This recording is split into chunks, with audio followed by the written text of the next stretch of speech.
our last voter education program for the current membership year. It is so nice to see such a large crowd. I am Judy Wood, and I have the honor of being president of the League of Women Voters of Greater Tucson for this past year. Sue, would you come up? Sue Giardo.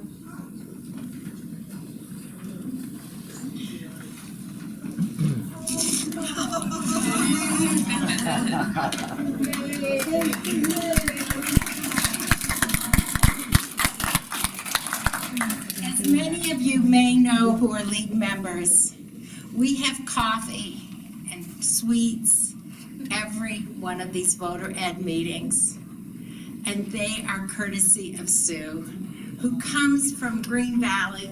You want it closer? who comes very early on Saturday mornings from Green Valley to get the coffee going because it takes a half an hour. And this is her last official time to do it. It will take 6 of us to fill her shoes.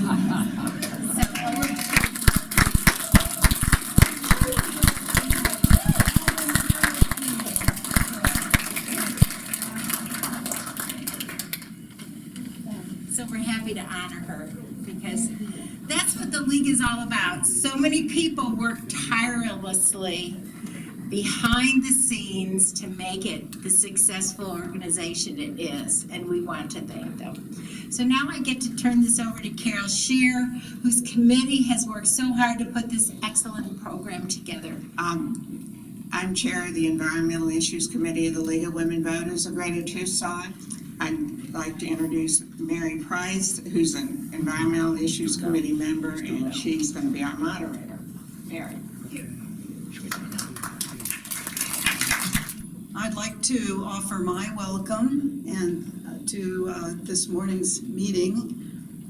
This is a voter education program on an extremely important subject that the League has a position on. Our voter education program is on climate change in Arizona and what can and should we do. Excuse me. We have 3 distinguished speakers who are local experts on this subject of climate change. Dr. Diana Liverman is Regents Professor of Geography and Development at the University of Arizona. And she is primarily an expert on climate impacts in this area, and climate impacts, both what the climate change will be and how it will influence our communities. And our second speaker will be Ed Beshore, who's co-director, co-chair of the Citizens Climate Lobby of Oro Valley, and he will be talking about legislative programs and steps we can take to reduce carbon emissions. And then finally, Kathy Jacobs of the University of Arizona also is an expert and the director of the Center for Climate Adaptation Science, and so she can talk about how our communities can adapt to climate change. With no further ado, I'd like to welcome Dr. Diana Liverman.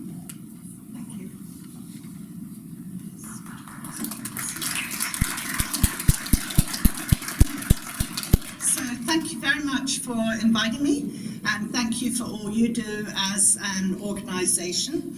I'm going to give a more global overview to the issue of climate change, though I will bring it down to Arizona when I start talking about what we can do. And I won't talk a lot about what's going on within US policy, because Ed is an expert on that, and even though Kathy and I work on adaptation a lot together, I'm going to defer to her expertise talking about adaptation. So did we decide to pop the light down a bit so that you can see the slides better? The lighting's not great for slides here.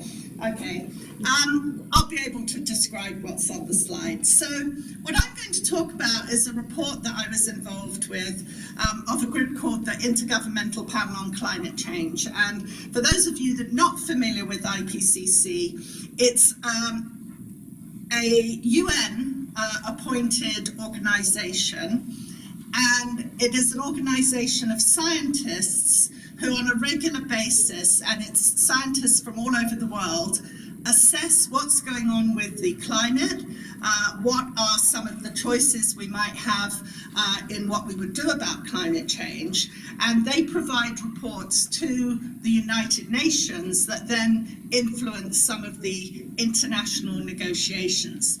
And the way you get picked to be part of IPCC is there's a call for, within the US at least, there's a call for nominations from the US government. You submit your CV and why you particularly want to work on the report. And then that all goes off to Geneva and they select authors. So a few years ago, there was a call for people to work on a special report on whether we could keep global warming under 1.5 degrees C, that's 2.7 Fahrenheit. And I thought that sounds like a really interesting report. I'd just stepped down from an administrative position, so I decided to apply, and I was very privileged to be one of the 8 Americans who were chosen to work on the report. The report was released last fall. It got a lot of media attention, which was great because when you work on one of these reports, it takes 18 months to 2 years, and it's all completely voluntary. You do it on top of your day job. You do get funded to go to the meetings, but you don't get paid to actually write the report. So you spend a lot of time on it. So then the fact that the media was interested in our report, that politicians were interested, and groups like you are interested, makes the work seem worthwhile. So it was requested by the UN, and the reason they wanted to know particularly about whether we could keep warming under 1.5 degrees C was at the time the UN had a goal of keeping warming under 2 degrees. But a number of countries were worried that 2 degrees centigrade warming would be too much for them. Small islands were worried that that would have so much sea level rise that they would disappear, or that ecosystems would be damaged. And so there was a big push for a 1.5 degree target, but they wanted scientists to tell them whether that target was possible and whether, in fact, you'd save a lot by reducing the target from 2 to 1. Would the losses be significantly less if we could keep warming to 1.5 compared to 2?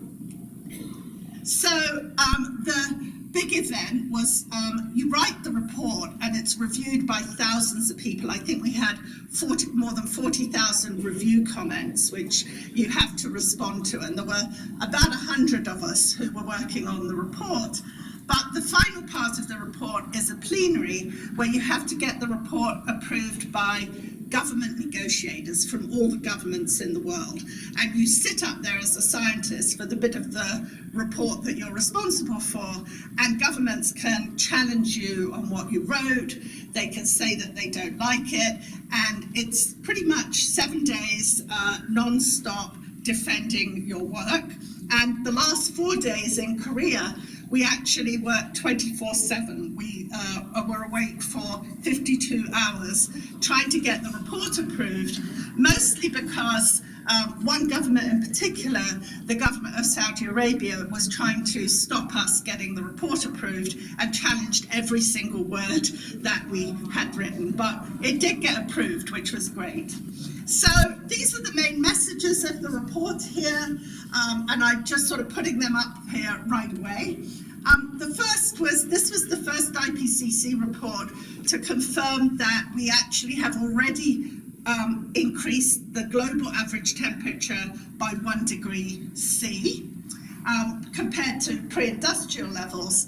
And also we looked at current policies worldwide, and if we only stuck with current policies, where would we end up? And we concluded that we would get to 3.5 degrees C by the end of the century. That's 6.3 degrees Fahrenheit. I'll come back to that in a minute for Arizona. The second thing we concluded is that every bit of warming matters. We looked at all sorts of, and the way IPCC works is we review the literature. We read everything that's been written since the last report. We don't do original research. But in reviewing the literature, we found article after article that says, yes, there is a difference between 1.5 and 2. 2 is much worse than 1.5, and I'll give you a couple of examples. The third thing that got all the media attention was we looked at what it would take to keep warming under 1.5 degrees. And it's extremely hard. It requires that we cut greenhouse gas emissions in half by 2030 and get to what we call net neutral emissions, which is that any greenhouse gases we emit in 2050 have to be balanced by taking up carbon dioxide, either by land use, planting more trees, or by technologies that could take CO2 out of the air. And then the final thing we looked at as a UN organisation were the Sustainable Development Goals, and we concluded that even at 1.5, you undermine some of the efforts at sustainable development, and that is much worse at 2 degrees than 1.5. So the first point I want to make, and I know this is a little difficult to see, so I'll just make the point verbally, which is that 1 degree of warming globally that has already been experienced, that's for the world, the globe as a whole, including oceans and land and Arctic and equator. And 1 degree of warming globally means that some areas have warmed more than that, including this area, because a global average temperature increase is usually higher than the global average over land, in the Arctic, in dry areas, and at night. So the 1 degree of warming is higher here. It's probably nearer to 1.5 degrees. We're already at 1.5 in this area. But also, if you look at what it means in the Arctic, it means very serious warming. And then if you look to the future, when we're talking about a 3.5 degree increase with current policies, that also could be much higher here. So National Climate Assessment, which Kathy will talk about briefly, suggests that we're actually risking temperatures of 6 to 10 degrees Fahrenheit in this area if we allow global warming to continue. We've already observed lots of impacts, and the headline messages from the report was that we're already seeing ecosystems shifting, bird distributions are changing, we're seeing problems with the coral reefs, and then we looked at 1.5 and 2 and what the impact difference would be, and what we found was that if you could limit global warming to 1.5 degrees centigrade, you could save some of the coral reefs, but at 2 degrees centigrade, the tropical corals would disappear. We also found that if you could keep warming to 1.5 rather than 2, you could prevent about half of the habitat loss that would occur at 2 degrees. 1.5 is also better because it halves the number of people exposed to heat stress or to water stress. And also, if you could just reduce warming by that 0.5 degree, you would reduce the risks of sea level rise and of dislocation associated with that. And those are just a few of the differential impacts that basically told us it is worth aiming for 1.5 because we will reduce a lot of losses and a lot of suffering. Oh, that graph disappeared. Okay, I'll leave it. Moving on, just to give you an example of what this means locally, I tried to show if we take the July average temperature for Tucson, which is 100 degrees right now, where the average AC cost is about $1,500. If warming increases by 1.5 degrees C, we start to have the climate of Casa Grande. If we increase by 2 degrees C, Tucson becomes Phoenix, which a lot of us don't want, and air conditioning increases at 3.5, which is where we're headed right now, we become Yuma, and air conditioning costs could increase by 1/3 to $500, and in the worst case scenario, we become Death Valley, and I don't know what that would cost. We did conclude that global warming will undermine sustainable development, particularly efforts to eradicate poverty and hunger worldwide, and that's not just globally, it's also in Tucson. The poor here have a really hard time paying for air conditioning in the summer, and just little bits of temperature increase are going to increase their bills, where it starts to cut into people's ability, for example, to feed their children or to pay for water for irrigation. So we then asked, what would it take to keep warming under 1.5? And I'll just talk a little bit about this. As I said, it would require halving emissions by 2030. And what this would require would be shifts in our energy investment away from oil and gas towards renewables. But we weren't trying to be unrealistic. We also estimated economically that it will require an increase in investment as well as the shifters investment. But it's not an impossible increase in investment. It was an increase of about a third in the global energy system. And actually investment and R&D, for example, in this country has been dropping over the last couple of decades in terms of research and development for energy. And then the other thing is that we can only stay under 1.5 if we make a massive investment in carbon sequestration, in getting carbon dioxide out of the atmosphere by protecting and expanding forests and other carbon sequestering land uses, and if we can come up with technologies that are affordable that could help us take carbon dioxide out of the atmosphere. And our colleagues actually up at ASU are doing quite a bit of research. You may have seen it on Arizona Illustrated, but it's nowhere ready for prime time. In the report, we look at lots of options of reducing greenhouse gas emissions. The cheapest always in every report that has been done is energy efficiency. And in our own houses, energy efficiency, it's often like, yeah, I just have to get my act together to replace those light bulbs, or I'm going to buy a new refrigerator, let me get the most efficient I can get. All of those make a contribution to reducing greenhouse gas emissions, and lots of countries like China, for example, has dramatically increased its energy efficiency over the last few years, and it's helping slow some of China's greenhouse gas emissions. Reducing energy demand, that's where you turn down your thermostat a couple of degrees, or you don't drive as fast, or in my case, you try not to fly so much. I'm a little hypocritical in terms of what IPCC is. I had to fly to 5 different countries as part of being in the IPCC report, so my carbon footprint last year was pretty embarrassing. We also need to make a rapid transition from fossil fuels, and the IPCC suggests, we concluded that you need the full portfolio. So it's solar and wind, but it also includes hydro, it also includes nuclear, and we also talked about bioenergy, producing liquid fuels from crops or from algae. There are downsides to that because that can take up agricultural or conservation land, but it may be necessary. Protection of forests.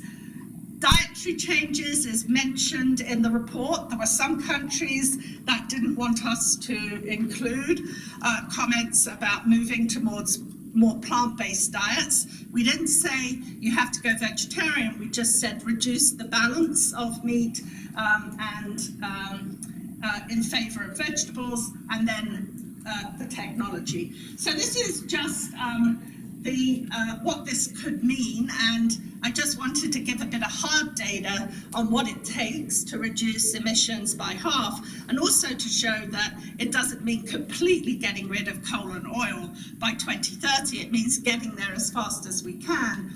So for 2030, to have a good chance of staying under 1.5 degrees, we'd need to reduce energy demand by 5%. That's actually tough because there's a lot of parts of the world that are coming out of poverty where people's energy use is increasing in order to give them a decent livelihood. So that might mean that energy demand here needs to be reduced a lot more in order to be fair to the poor of the world.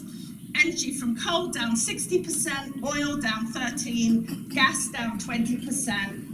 You can see a significant increase in nuclear energy, but a massive increase in renewables of 470%. So the conclusion of our report is that we shouldn't wait. And it's already been 6 months since our report came out. Our data was from a few years ago. So the longer we wait, we've got to make larger reductions and we've got to make them faster. If we wait too long, we've got to rely on these untested or controversial technologies like carbon capture and storage, or bioenergy that could have trade-offs with agriculture and conservation. And my personal opinion, after having done the report, is that we're actually probably not going to be able to stay under 1.5 degrees. So what I'm thinking about is scenarios where we do what we call temperature overshoot. The temperature might have to go up for a while before it comes down. And that's where Kathy's talk is going to be important. How can we make it through these periods of higher temperatures? Adaptation is much more challenging if we wait, and we will undermine the Sustainable Development Goals, which are designed to eliminate poverty, not just worldwide, but also in Arizona. There are a lot of challenges in writing the report. I'll end with this. We had to write it in 18 months. Most reports you have 4 years, particularly since everybody is a volunteer and you've got to read hundreds and hundreds of scientific papers. It was also challenging because this was very policy relevant. The UN wanted the answer yesterday. Another problem was actually with our colleagues in the academic community. They hadn't actually been writing papers on 1.5 degrees. They've been writing them about 2 degrees and 4 degrees. So we had actually some limited evidence. And we had all these review comments to respond to. So I'll end there, hand over to these two guys, and I'll look forward to your questions in a minute. Thank you. Thanks very much, Mary. I feel really honored to be up here with Diana and Kathy, who in my mind are the undisputed experts here in Tucson on these topics. So I feel humbled, and I hope that I can live up to the example that they have set. So climate change, my topic is what can we do about it? Diana's given us, I think, a good introduction to the sorts of issues that we have to address. We've passed an interesting threshold just in the last couple of years here in the United States. The Yale program on climate change communication takes a poll every year to see where Americans are at on the topic. And just recently, we have found that about 70% of Americans believe climate change is real, and almost 60% of them think we need to do something about it. Nearly 50% of Americans are alarmed and want to do something rapidly. So I think the key is that we are ready to make the next transition, start addressing the next big question, which is, what do we do now? The challenge here is that cheap and abundant energy has actually defined the way we live in this country. To give you a good example, it's how we live and work. We live in suburbs and we commute every day, sometimes 10, 15 miles to work and back. We have individual transportation. That's all been made possible by abundant clean energy, but it's also defined the way we live. It defines the way our society has been built. So our challenge really comes, how do we transform ourselves away from that kind of activity, or is there a way that we can replace that abundant clean, or rather that abundant fossil fuel energy with non-polluting renewable energy? Because 80% of the greenhouse gases that we emit come from fossil fuel use. There's just no way to get around it. We have to curtail our use of fossil fuels. If we were to take all of the greenhouse gases that we emit from fossil fuels here in the United States and divide it by the number of people who live here, that would work out to about 16 metric tons per person. That's 2,200 pounds as a metric ton. So that's a lot of CO2. So, as Diana has pointed out, climate change is serious and we ignore it at our peril. We have a big challenge. Our response must be large, it must be systemic, it must touch nearly everything that we touch that gets energy from fossil fuels. So how do we go about doing that? In order to get to the 2 degree mark, we need to slash emissions by about 14 tons per person here in the United States by 2050. That's a rough estimate. But we have more requirements, more than just being effective, more than getting just to that 14 tons of reduction per person. We can't put this on the backs of the poor. This has to be good for people. This has to work out in a way that we don't make it difficult or impossible for the poor to afford their air conditioning or to get to work. We have to make this work for people. It also has to be good for the economy.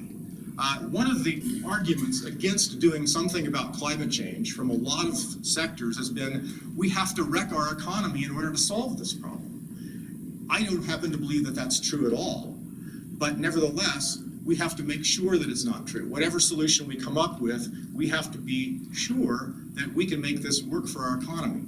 I happen to believe that these transformations that occur in society from time to time have actually worked out to our advantage. Look at the Industrial Revolution. As we move from agriculture to the Industrial Revolution, that spurred a huge increase in the size of our economy. Likewise, the change into an information technology society, which transformed us in many, many ways. Some of them we don't particularly care for, but nevertheless, that really has driven our economy in positive ways. I believe that that's also true and will be true for a transformation in the way that we make and deliver energy to Americans. Finally, whatever we come up with, it has to be politically durable. This has to be something that people are willing to do. It has to be something that we can convince our leadership, our political leadership, is doable and that must be done. And furthermore, people have to participate. They have to agree that this is something that we need to be doing. Abraham Lincoln understood this. He said, public sentiment is everything. With public sentiment, anything is possible, nothing can fail, but without it, nothing can succeed. So whatever we come up with, it has to be a politically durable solution. So we've looked at a lot of different ways that we as individuals can do something about this. Now, this is kind of an eye chart, and I apologize for that. Does this have a laser pointer? Oops, no. Yeah, just is the one. In the middle, okay, very good, thank you. So along this left axis is the emissions savings in metric tons of CO2 per year. And then this bar chart goes along and lists several things that we can do, and I'll just read a few of them. If we can find a way to live without a car, if we use a car right now, if we could find a way to do without it, we could save about 1 metric tons per person. Likewise, if we could, sorry about this, Diana, if we could skip that transatlantic flight, we could save about 1.5 metric tons every transatlantic flight we take. Down at the other end, upgrading our light bulbs, about 0.1 metric tons. The thing to remember, though, is that if you add all of these up, you still don't get to 14 metric tons. And why is that? It's because you could go home and turn off the lights and not go anywhere. And you'd still have a carbon footprint of about 60% of what it is today. Because most of what your carbon footprint consists of are the things that we buy. The food that we eat, the manufactured goods that we purchase, they all have a carbon footprint as well. So we have to affect the production of food, we have to affect the production of manufactured goods, and we have to change things at home. So what kind of public policy solution could cause us to do all of these things and also affect the way American business works? So at the Citizens Climate Lobby, we've been working for about 10 years on this problem. Every year, well, twice a year, we go to Washington, D.C., and we talk to our members of Congress. And this is our latest visit with them in June of last year. 1,200 volunteers showed up. We had 450 meetings with members of Congress in one day. And what we talked to them about is something called carbon fee and dividend. We think it's the quickest way to cut carbon emissions. So what is it? Carbon fee and dividend is really pretty simple. It's based on something you and I appreciate very well. What happens when something gets more expensive? We stop buying so much of it. If it gets too expensive, we start looking for alternatives. So the key with carbon fee and dividend is to put a fee on the carbon content of fossil fuels at the wellhead, the mine, or the border. Wherever the fossil fuels enter our economy, we put a fee on the carbon content of those fuels. We propose to begin with a fee of $15 per ton and then increase that by $10 a ton every year. But we think that the government should not keep that revenue. We think that that revenue should be returned to households as a dividend based on a simple formula, the number of people in the household. That would go to every household in the country. To give you an example, $3,400 per household per year in year 10 of the program. That would be the typical dividend that would be returned. And then a border adjustment to prevent the export of carbon pollution. We would want to ensure that American businesses were not put at a disadvantage for their exported products. And likewise, products that came from countries where no carbon fee was charged, we would charge a tariff to equalize the cost of those products, to give American businesses, well, to actually ensure that they don't have a disadvantage, and to ensure that they continue to have a price advantage when they sell their products overseas. So let's take a look at how this would work. So we would charge $15 a ton for fossil fuel when it comes out of the ground at the extraction point. This is there's probably around 1,500 businesses that would be affected by this. This is a relatively simple way to do it because there's not too many places where fossil fuels come out of the ground. There's a whole lot of places where fossil fuels get injected into the atmosphere. A lot of tailpipes, a lot of smokestacks. But this makes it a little simpler to get this fee. They would pay $15 a ton, which would go to the U.S. Treasury. Now, what would happen? 100% net of costs of getting that money together would be given back to U.S. households. But this would also send an important signal to the marketplace and to individuals. Prices for fossil fuel-based products, manufactured goods as well as energy, would go up. You would find people would work to start consuming less of that. That would be particularly true for businesses that are energy intensive. They would look for alternatives. For instance, a mining company that buys its energy from Tucson Gas and Electric would go to Tucson Gas and Electric and say, we would like to find cheaper sources of energy. We'll either do it ourselves or you can install more renewables in place. It creates a market signal that says, fossil fuels are going to get more expensive over time, and your investment made now will pay off because we can guarantee you that your energy is going to be more expensive 1 year, 5 year, 10 years hence. So that sends an important signal to businesses as well as individuals. The other thing it does is it sends a signal to the innovation market, where people and businesses say, I can come up with a more efficient way to use energy and to make energy. I can come up with new, more energy efficient appliances. So investments in those kinds of products would increase. So non-fossil products would become preferred by most consumers, and over time, prices for those would drop. In fact, we estimate that if this program were instituted within a few years, by the late 2020s, we'd actually see a peak in energy prices, and then we would see prices begin to drop because of the innovation that would occur, because of this strong signal that says fossil fuels are going to get more expensive. So it so happens we actually have a bill in Congress right now. It's called House Bill 763, the Energy Innovation and Carbon Dividend Act. It's effective. Within 12 years, it would drop the emissions of CO2 by 40%. And the bill is designed to continue raising the price on fossil fuels until the emissions drop by 90%. So the price would continue to go up, and if certain price estimates or if certain emissions goals were not seen, the price would actually rise faster.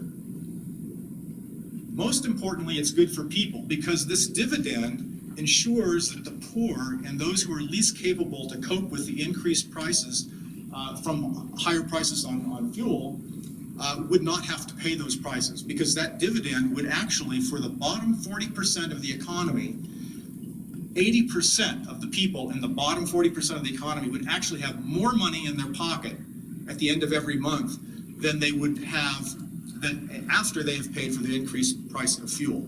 So this really makes sure that, as Diana pointed out, we cannot put this on the backs of the poor. Furthermore, folks have this stimulus that comes along in the form of a dividend, which is good for them. And we're not burning fossil fuels. We estimate 250,000 lives will be saved over the duration of this program from air pollution that will no longer occur because we're not burning fossil fuels. It will be good for the economy. We estimate 2.1 million new jobs will be created over 20 years as a result of this program. And we have economic models that verify this. If you go to the Citizens Climate Lobby website, you can download several models that show the results from the analysis that we've done that show that this is actually good for the economy. Why is it good for the economy? Because you've got this continuous stimulus of the dividend going into communities. In Pima County alone, in year 10, this would account for about $900 million of new money coming into Pima County in the form of this dividend. And finally, it's politically durable. Why? Because this is a bipartisan approach. It has things that appeal to both sides of the aisle. First of all, it's revenue neutral. We do not keep additional dollars in the government as a result of this program. That appeals to conservatives because they're very sensitive about new taxes that go to the government. But likewise, it puts money in people's pockets. So this is a revenue neutral program that actually helps people and actually helps grow the economy. So we believe that when people go to the gas pump, they might see more expensive gasoline, but they're also going to be thinking about that big dividend check that they get at the end of every month. And they know why and what they're going to do with that dividend check. The other thing that's important is that when you start putting cash in people's hands, they're going to look at the gas pump and say, how can I keep some of that money for myself?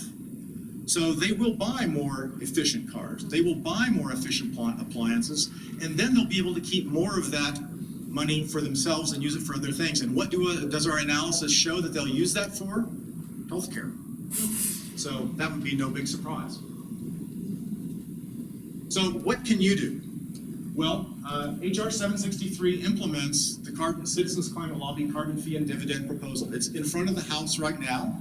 We are looking for sponsors in the Senate to introduce a version of this bill in the Senate. This is the result of 9 years of work by Citizens Climate Lobby volunteers, but we need you. We need you to call. This is, of course, a great group for actually calling Congress. I shouldn't really have to work too hard at this, I guess. But we need to talk to our Congress people and say, we need to pass this bill. If you're interested in knowing more, just go to citizensclimatelobby.org. There's lots of information about HR 763 there. But if you go to citizensclimatelobby.org/write-your-representative, you can actually write both of your senators and your member of Congress from that website and let them know that you're interested in seeing that this bill gets moved forward. With that, I'll say thank you very much, and I'll look forward to answering your questions. Well, good morning, everybody. I'm thrilled to be here, and I'm very happy to have the opportunity to talk about solutions. I spend a lot of my time talking to audiences about climate change, in part because of my background working on the U.S. National Climate Assessment. But the center that I direct focuses on the solutions, the adaptation solutions in particular, but in addition, the kinds of things that Ed and Diana have been talking about as well. So soon we will probably have some slides. We will. In the meantime, I'll just say a little bit about my background. So I am coming at this whole issue from the perspective of a water manager. I worked here in Tucson as the director of the Tucson Active Management Area for 15 years and for the Department of Water Resources for 23. And only in the last 10 or 15 years got engaged with climate issues. So I've been really focused on solutions to environmental problems for a long time, and this really just was a little bit of an evolution. So I guess I need the clicker. Great. So I'm going to start with just talking a little bit about the U.S. National Climate Assessment, because it is essentially the authoritative source of information for the entire country. It gets updated every 4 years in theory. In reality, it hasn't actually happened that often. But I was privileged to lead the one that was released in 2014. There has been a subsequent one in 2018. So if you want the most recent information, that's where to go. But we were able to move the whole idea of the National Climate Assessment from just writing a report about what do we know and what don't we know and what are the uncertainties to a place where we're moving into supporting decisions. How can we produce information that's useful for people who are trying to manage risk and trying to understand how climate will affect their opportunities as well? And so you can see there's been a whole series of these reports. In fact, the 2017 report was one just about climate science that formed the basis for the most recent one in 2018. But the reality is almost all of the science that is in these reports, it just builds from the previous ones. There's been no major shocking turnaround in the science. It's literally, we are understanding more and more and being able to observe more and more about what is actually happening out there.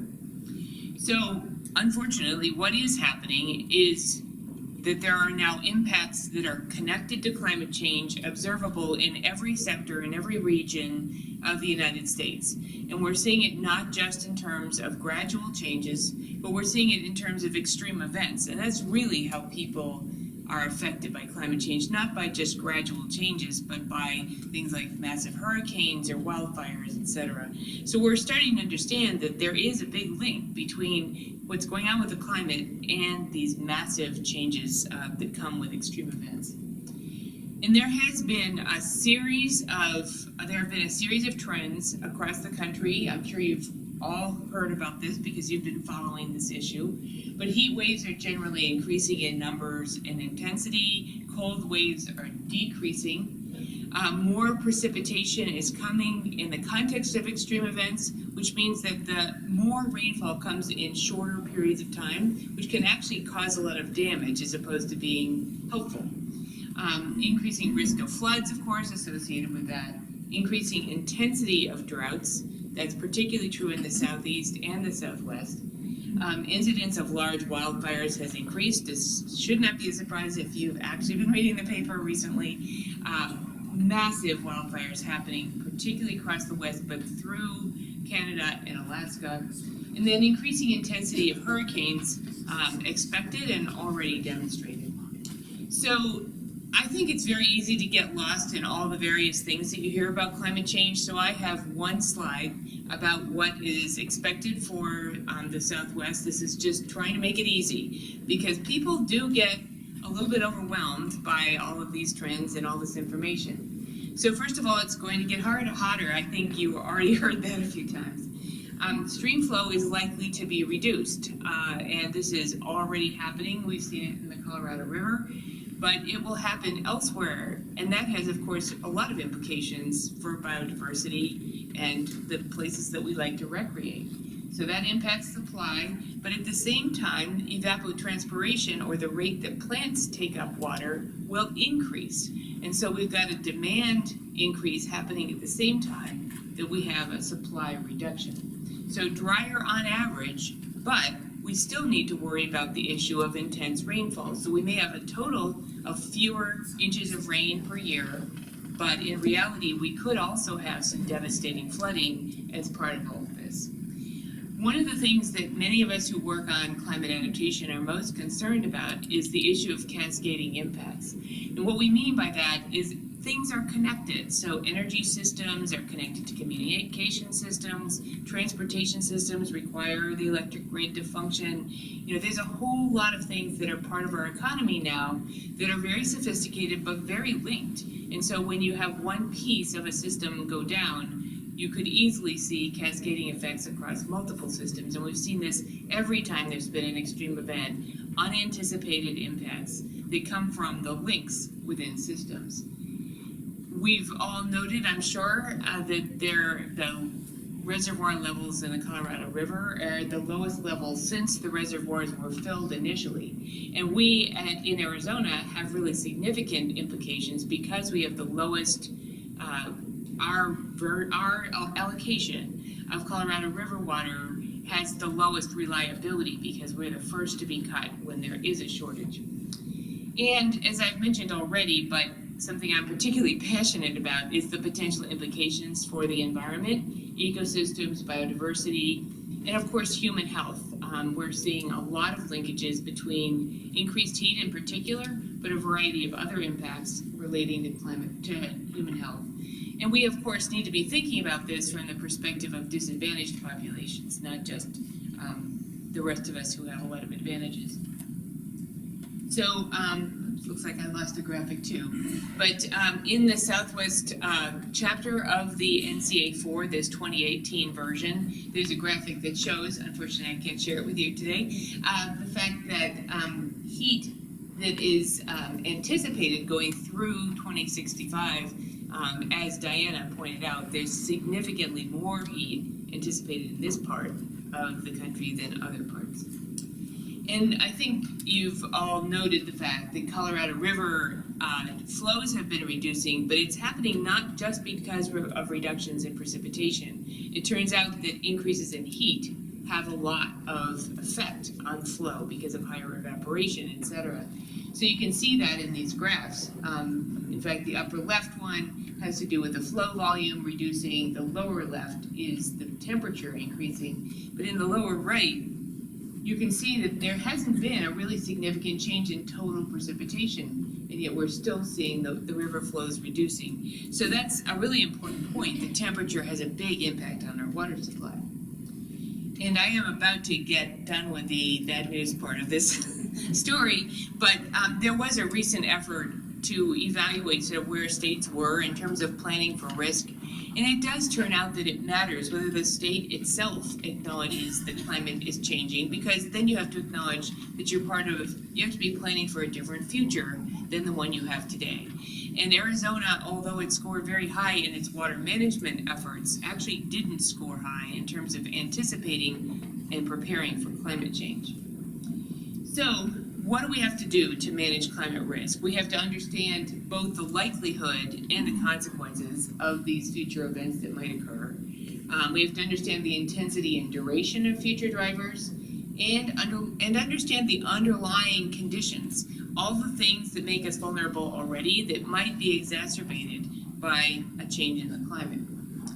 There is a nice graphic in this latest National Climate Assessment really illustrating the fact that it is different kinds of stresses that affect different categories of vulnerable populations. And it's very important, if you're designing an adaptation process, to take into account who is vulnerable to what and why, and how these stressors intersect with each other. So it's a little bit complicated, but you can actually start with a particular population and analyze it rather easily.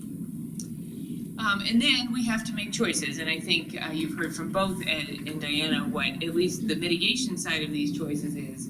Our future depends on how we act to limit climate change, because to the extent we don't manage emissions, we absolutely will be overwhelmed from the perspective of adaptation. But if we take both of these issues together, we actually have a way that is a pretty reasonable path to solutions.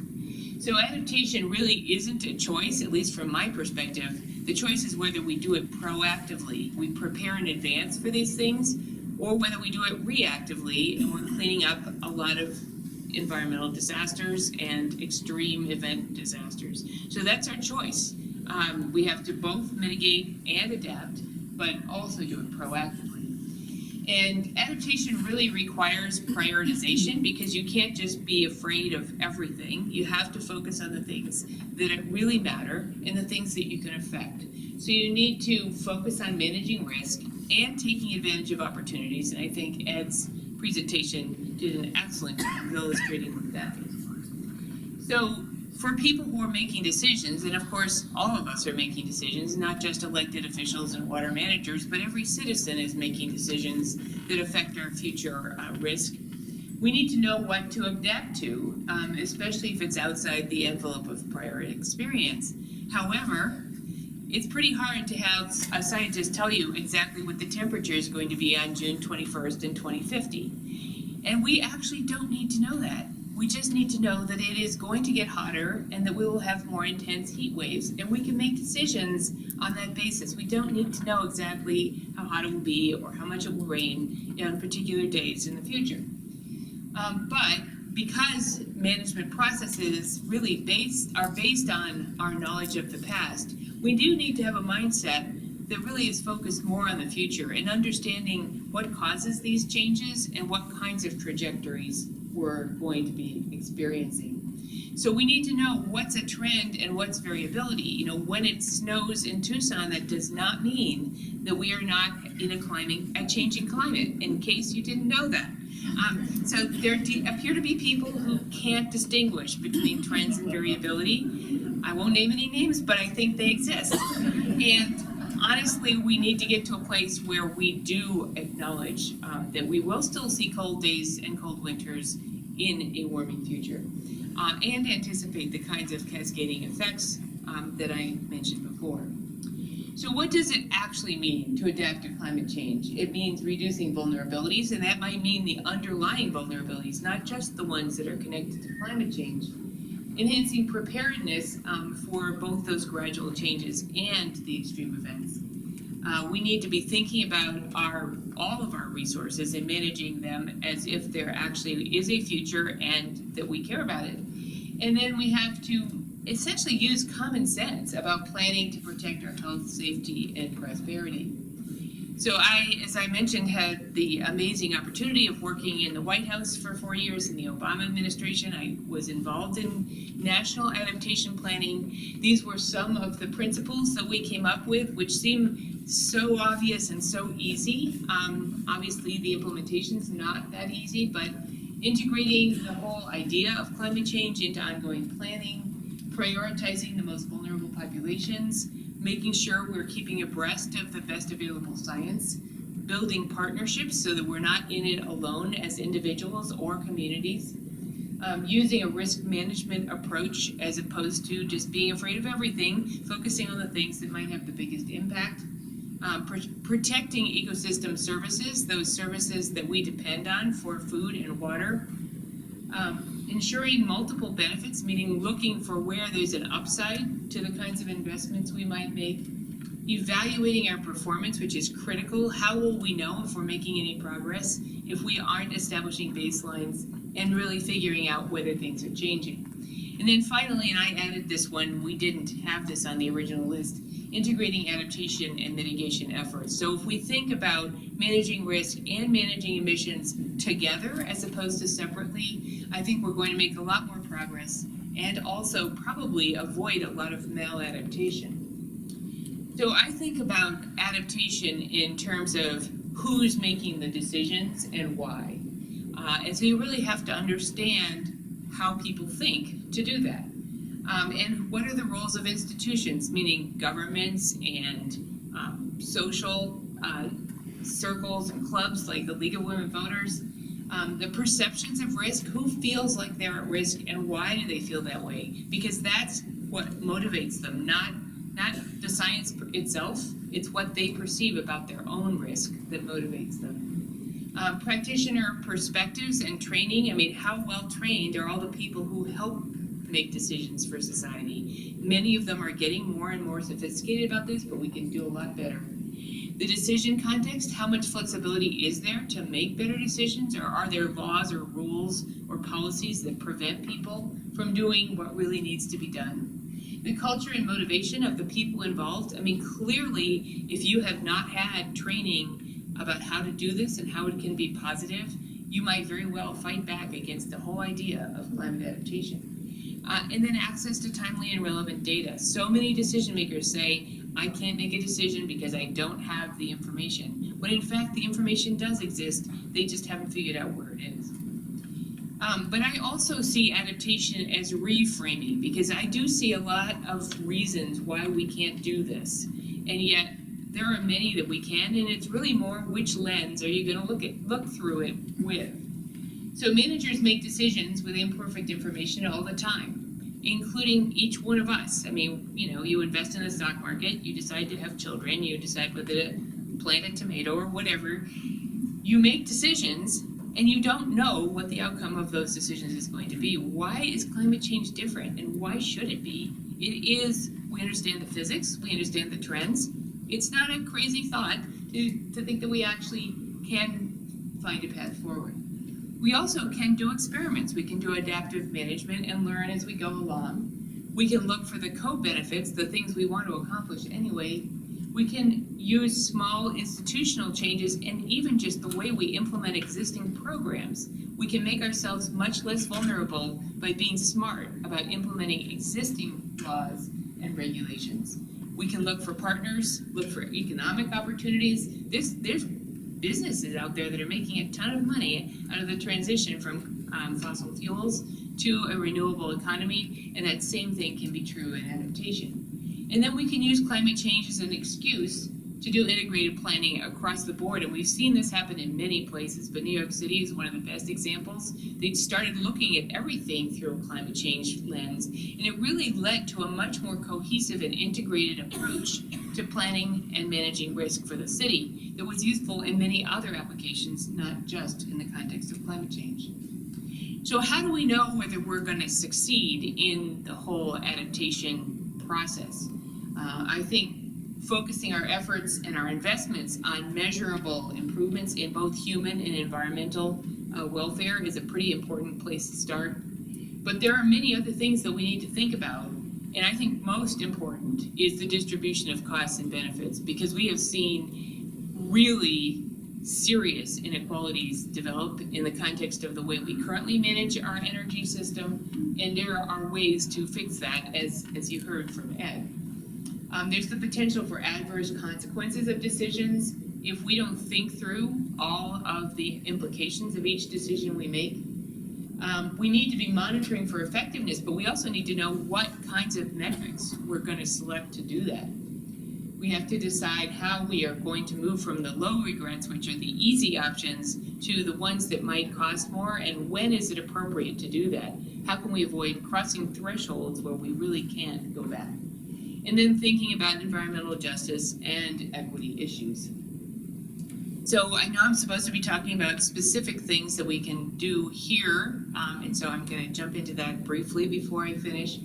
There is a whole panoply of options, and so if people really think we don't have enough ideas about how to adapt in a changing climate, we have a lot of evidence that that's not the case.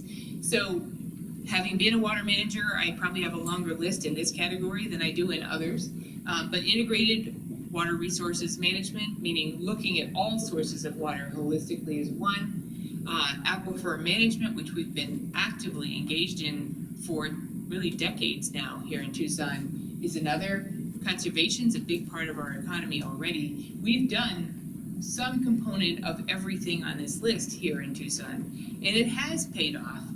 We actually are in a place where we can see a difference in terms of what's going on across the southern United States. So this is satellite imagery that actually, or satellite-based analysis that actually shows the difference in the water supply in the groundwater across the southern United States. And you can see that Arizona actually doesn't have a big red blob like most of these other southern states.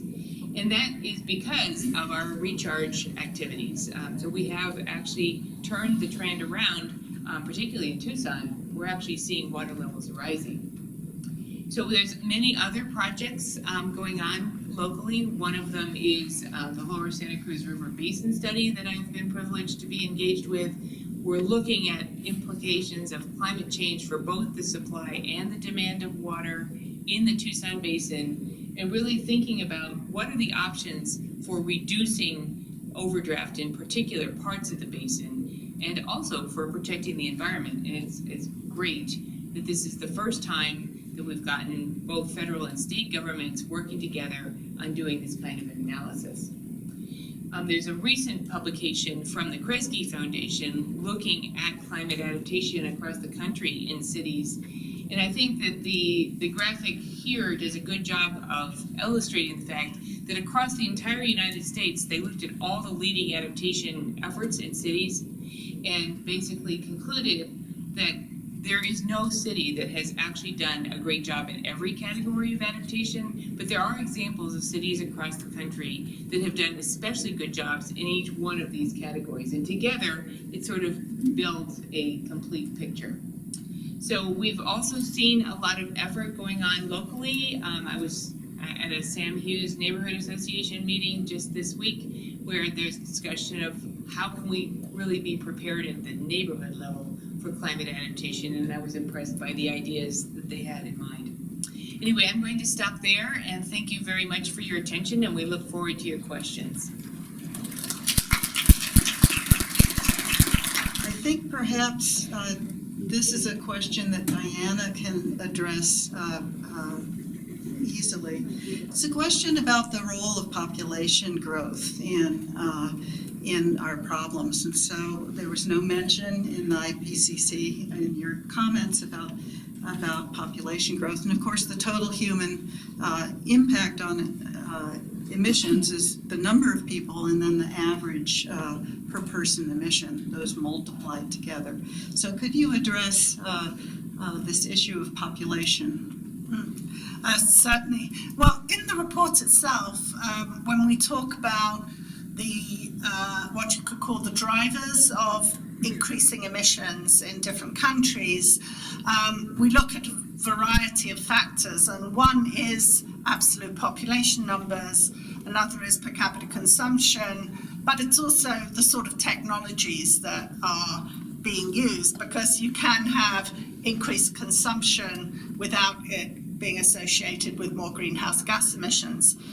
But we don't talk about controlling population growth as a high priority solution, because that's already happening. Not in the IPCC report, but in a lot of other academic work now, people are reporting that population growth is slowing far faster than anybody ever thought it would.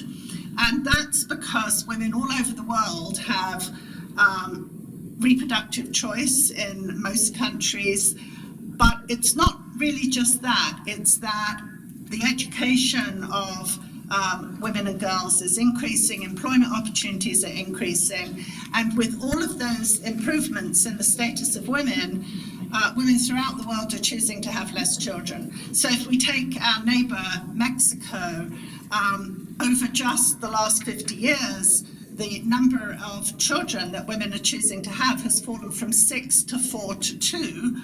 And once you get below 2, then population actually starts to shrink. So in almost all countries of the world, not every single one, there are a couple of exceptions, the population growth rate is slowing. There is some momentum, but the UN has forecast that actually population growth could level off by the middle of the century, by 2050, and start to decline.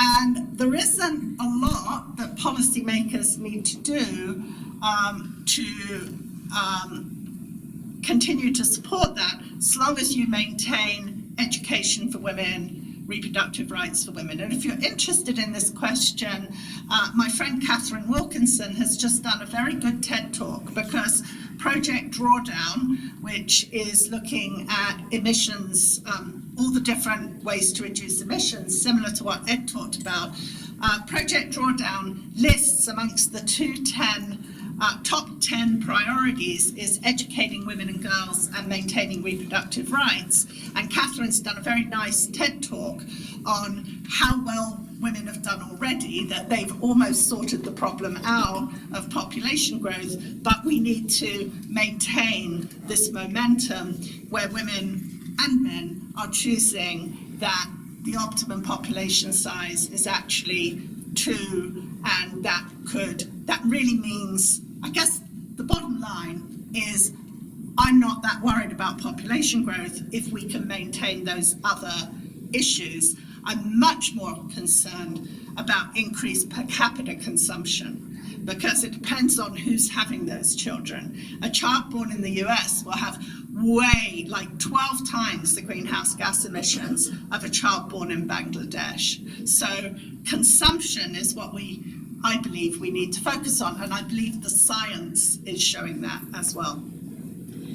Thank you. Just a comment that we have some questions about where you can get information about the IPCC report, and Diana just mentioned the drawdown, Project Drawdown. This is a wonderful question. And that question is, can the panelists ask one question of each other?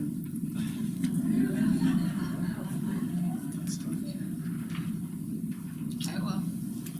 I'm going to ask Ed how you translated yourself from being a person who studied planetary issues to, extraplanetary to this planet. Right. Well, actually, so I was involved with the OSIRIS-REx project before I retired, and that's a mission that's going to an asteroid. And some of you have probably seen some of the pictures of asteroid Bennu from the OSIRIS-REx spacecraft. It's actually fascinating. If you're a planetary scientist, understanding these sorts of things lead to a lot of insights about the planet Earth. But if you look at it, it is a cold, dead, little gray world. And if you look at a picture of the Earth, it is a beautiful, luscious home where we all live. And I've felt for a long time that I needed to be able to spend more time working on that issue. And the demands of my career really didn't let me take the time out to do that. So I felt after launch, it was a good time to move on and start working on climate issues. So that's what it's all about for me. I'm going to ask Ed one too, because Kathy and I talk all the time. He didn't talk about this, which is, are there examples of other countries that have successfully implemented Fee and Dividend and reduced their emissions? Thank you. That was one of the questions I was going to ask if you didn't. So I think probably the one that I think about most often is British Columbia. They've actually had a carbon fee and dividend program in place for a while. They do not have a steadily ascending fee on fossil fuels, but they have seen a drop in the use of fossil fuels within BC, and they have seen no apparent economic damage as a result of that. In fact, the program is quite popular. There are other countries that actually have fossil fuel fees in place, but they're quite low. And we think that the reason for that is probably because of the impact on international trade. And this is where the border adjustment would make a big difference. If we put a border adjustment in place, if we institute a carbon fee and dividend program in this country and then put a border adjustment in place, that means that, say, let's just use an example, Chile exporting copper to the United States is going to start paying a tariff on copper to bring it up to the increased costs of energy associated with making copper domestically. Well, that actually, so if you're Chile, you're thinking, well, we could give the Americans that tariff when we send our copper into the United States, or we could just raise our own fossil fuel price and keep it at home. So that's what a border adjustment would do. So there are a lot of countries that actually have these in place, but they're too low, and the implementation of a more aggressive program here in the United States, a large trader with the rest of the world, would probably cause these other countries to step up and raise their prices as well. So I guess it's my turn for a question, and I would say, I'd like to ask Kathy a question. You've been doing the adaptation work for some time, which is really wonderful because a lot of the effects are baked in, so to speak, no pun intended. How are you seeing communities like Tucson respond? I mean, are you seeing the cities doing a pretty good job in terms of adaptation work? Well, clearly there is a big range in terms of what the cities are doing, but especially actually as a result of the fact that the federal government has taken a major step back from engagement in managing climate issues, both adaptation and mitigation. We've seen cities really become heroes across the country. I think it's 650 mayors or something have stepped up and really sort of focusing on making their own cities more resilient and managing emissions. So most of the major cities along the coast in particular seem to be highly motivated for reasons that are fairly obvious. And many in the interior are not clear as doing quite as well. That being said, Flagstaff and Tucson, I think, are both very well known for what they've achieved, and even Phoenix has been quite active dealing with issues like urban heat island and so forth. So there is progress, but it would be much greater if we had some kind of national coordination, if we had more support for adaptation, which is actually something that I spend most of my quote-unquote free time on is trying to solve this problem at bigger scales, because we just can't all individually be focusing on this and trying to solve such a big problem. We need to have much more collective action and more support from the federal government. And that leads into another class of questions. Everybody is interested in getting ideas for how we change the national, at least the public rhetoric about climate change. So some of the questions along these lines were how to address climate skeptics, and I think this might be a question for Diana. Well, I think all three of us have experienced discussions with climate skeptics. I actually think that the debate has changed a bit since I've been in this field for a very long time. There used to be fairly significant disagreements about the science and whether warming was happening. I believe that has reduced. There are still a few people who have unusual theories about what's happening with the climate, but many people who used to be skeptical are now, including politicians, are now accepting that global warming is happening. The skepticism is more about the solutions. And, for example, should we get rid of fossil fuels immediately? Debates about tax or fee and dividend. It's actually, I mean, there's so much information now to respond to a skeptic. There are many websites which actually have suggestions on how to discuss with a skeptic. But I will usually start by asking questions to find out where the disagreement is. Is it really a disagreement about the solutions, or is there a fundamental disagreement about the science?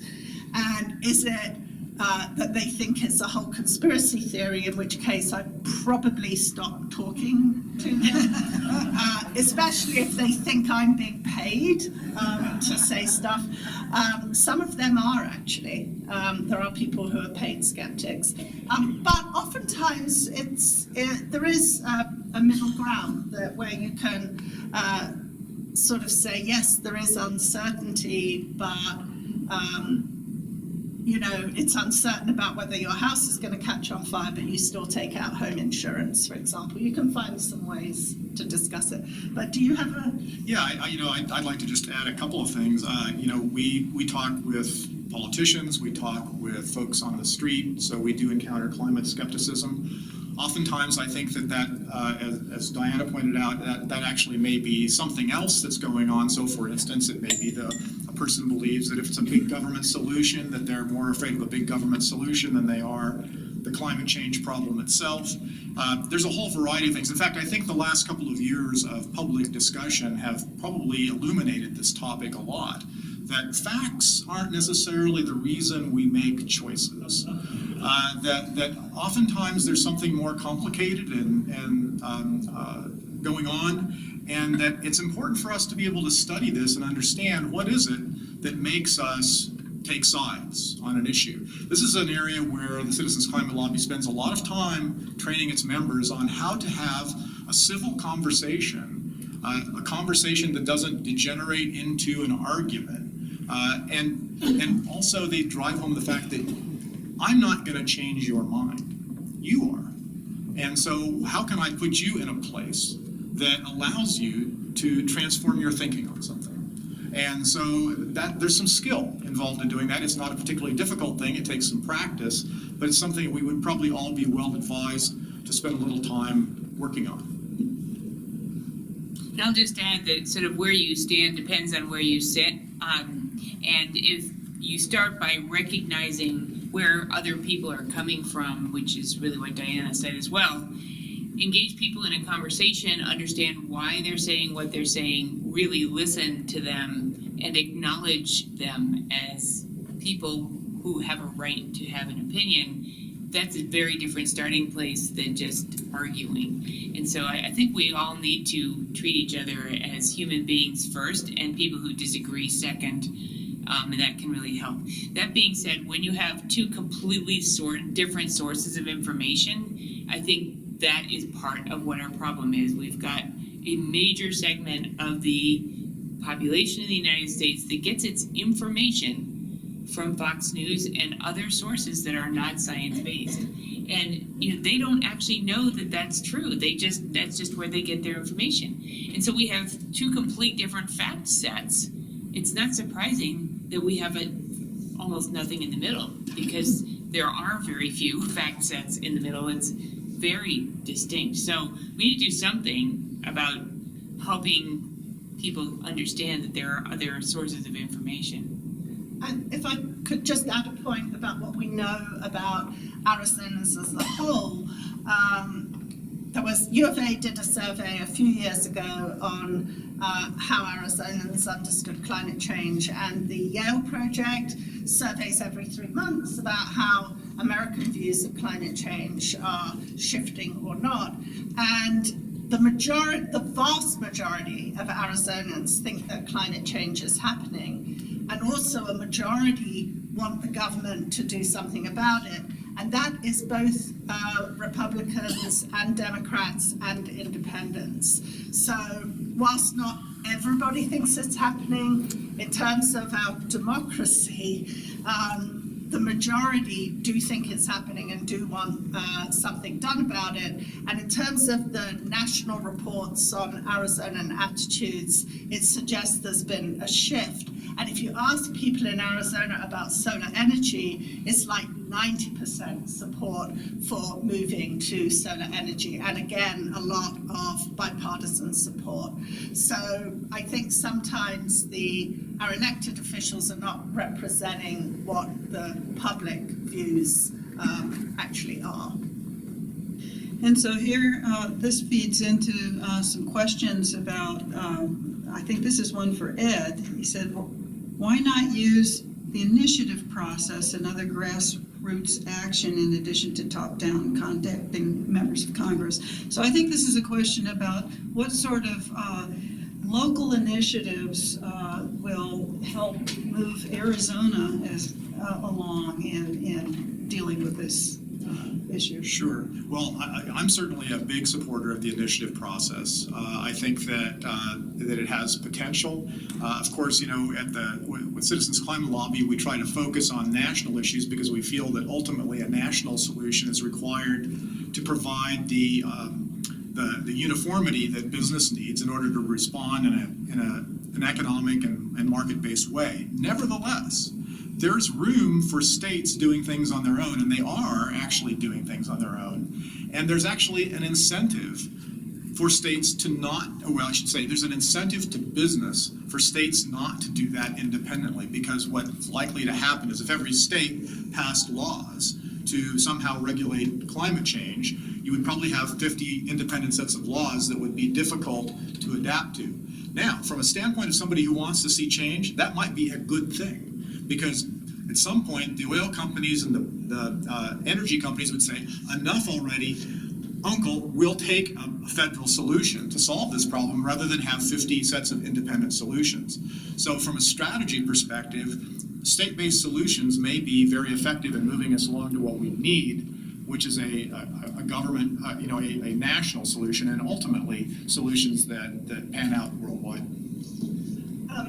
But if you're California, which is such an economic powerhouse, state initiatives in California really can affect the whole US and global emissions, because aren't they like the 11th biggest economy in the Actually, world? it's the sixth, the fifth, right? So they're huge. Okay. That's right. So, Yeah. and California, of Yeah. course, is very forward in terms of acting That's on right. climate. And when I'm traveling around the world, people ask me, well, the US, you're not doing anything anymore. I start talking about California.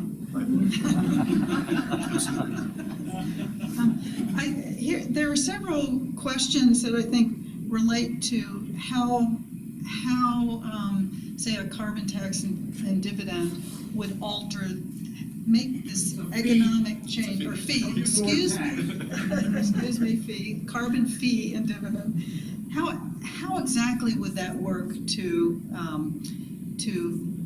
change the whole economy and make it perhaps more steady state and sustainable? So I think these are questions about how would this work, and so Ed, if you could perhaps suggest some sources of information. Well, I would say probably the first place to go would be to the Citizens Climate Lobby website, because they have a lot of, so we're very much a data-driven organization.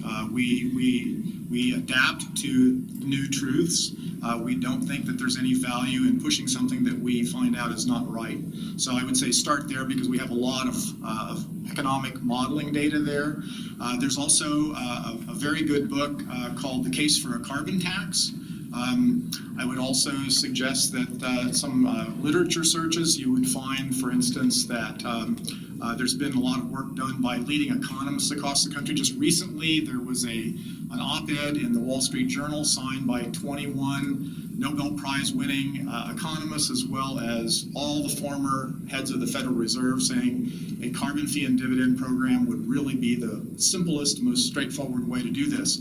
I would also point out there was recently an experiment done in Berkeley where they didn't want to have expensive soda. They didn't want sugar-filled sodas being sold in their town.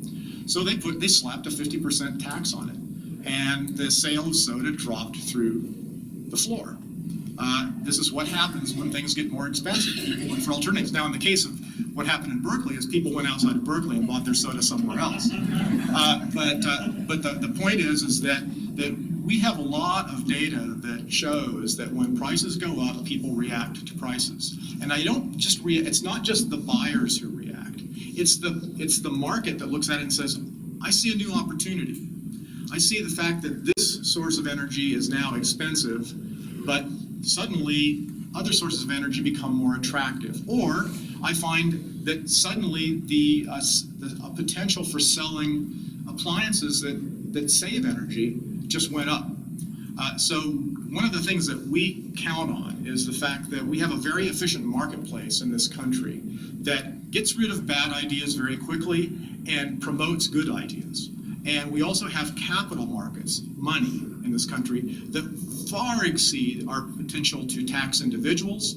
There is a lot of money sitting on the sidelines that's just waiting for good ideas to come along and people to invest in. So I would say start at the Citizens Climate Lobby website and work out from there. But if you Google carbon tax, you'll see a lot of research. Look for the book, The Case for a Carbon Tax. That's probably the best, most succinct source that I've found that's helpful. Thank you, Ed. And there were several questions asking Kathy.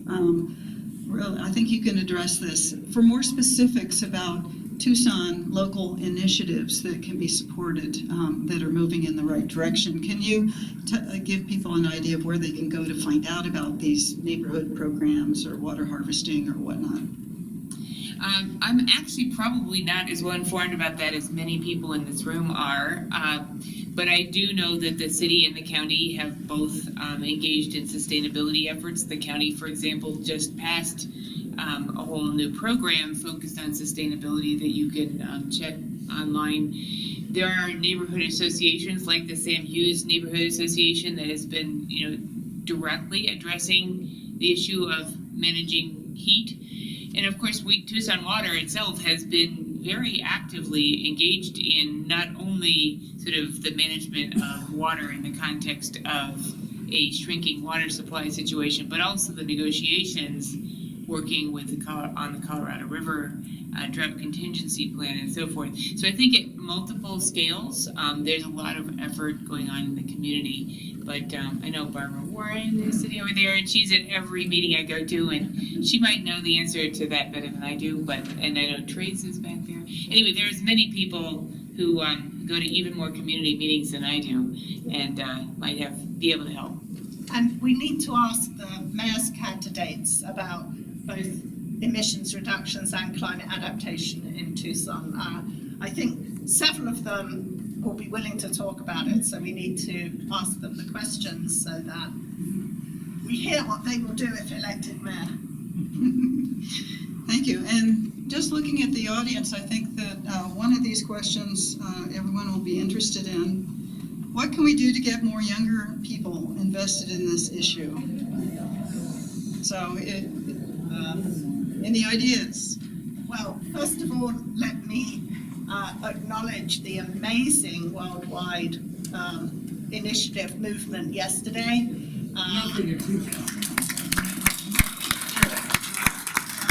Actually, there were some actions in Tucson, but they didn't come in front of City Hall. Some schools and some university classes did take a moment to recognize what was happening. And we do,